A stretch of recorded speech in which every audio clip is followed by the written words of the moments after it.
Hi, this is Kevin Martin again from Piece of the Past. We're going to start a new video series called What's My Autograph Worth? I mean, of all the questions that I get asked every day from collectors all over the world, this has got to be the number one. We do get offered a lot of questions in the authenticity range. We'll be talking about that in future videos as well. But right now we're going to talk about the probably number one thing, which is what's my autograph worth? Now, when you have an autograph you want to sell, you know what everybody seems to do these days? They run right out to eBay. They do. They go into eBay. And this is the one thing you shouldn't do. No, you shouldn't. Why? Well, because it's wildly inaccurate and it's not giving you the information you need. All it's going to do is set you up to get all excited about something just to fall down later and realize that you've been led down the path here and believing something that your autograph's not really worth. Let me give you an example of what I mean. Let's take today something simple like Mark Hamill. Now, Mark Hamill's alive. He's a friendly signer in person. He has signed mail decades ago, of course, known for Luke more than anything else, Luke Skywalker in Star Wars, right? Today, for example, on eBay, there are 650 listings of signed Mark Hamill photographs and or cards. Let's take something that's always going to be consistently over $1,000. That's not going to be a photograph because he charges $400, which is the most he's ever charged. He keeps going up every year, but $400 it shows. But it shows you get the chance to meet him. We're going to talk about how value affects that later.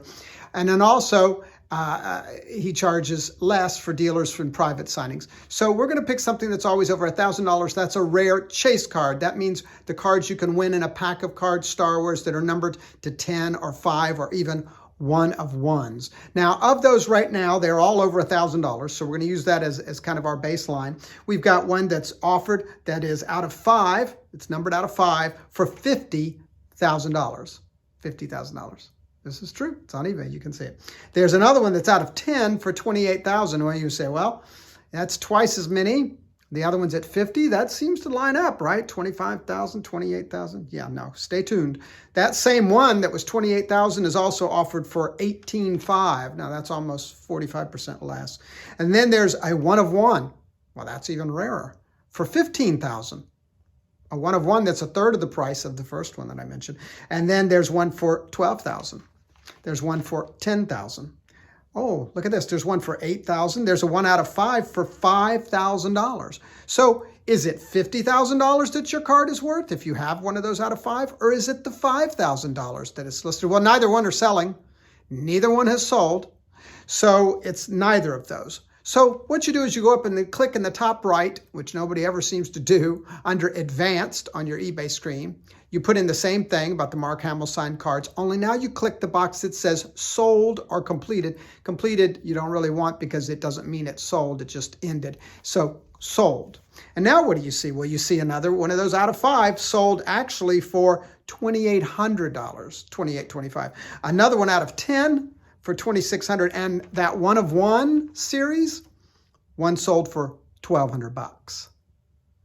We've come a long way from $50,000 to $1,200. So what's it worth? Well, we know somebody thought one was worth $1,200 and $2,600. Now we're getting a better range. And you start to look at other auctions, and the ones that are published online anyway, there's a lot of them where you can see Heritage and Julien's and R&R and so forth, and Butterfields and Guernseys and there's so many. And you can see they're sold. You want to sold again, not past or what they offered or asked for, because we're going to talk about that too. There's a lot of reasons people do stupid things there too at auction. But anyway, now you see a range. Now you can say, well, the card's $1,000 or so. I'm going to sell it to a dealer, and the dealer is going to give me that money. No, a dealer has to mark it up. Well, then you think I need to go to auction. Auctions are better. Well, auction house is going to tell you that because they're not paying you anything.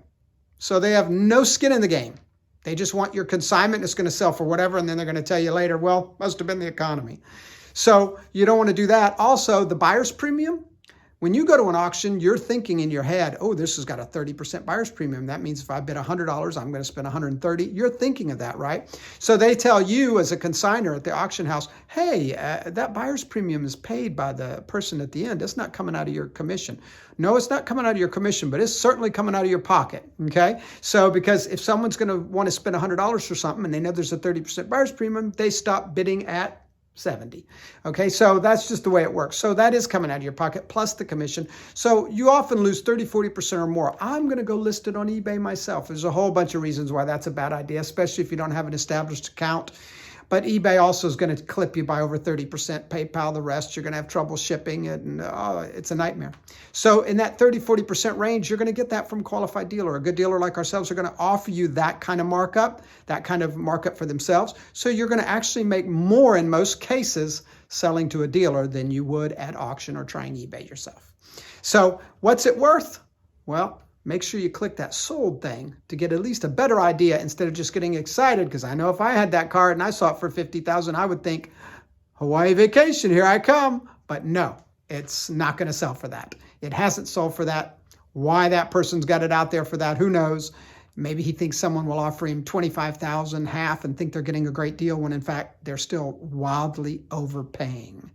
So it's important. We're going to talk about price guides and all kinds of stuff in the next ones. So click like or subscribe to this channel. We're really going to get on a roll and start teaching you how to price your autographs. In the meantime, happy collecting.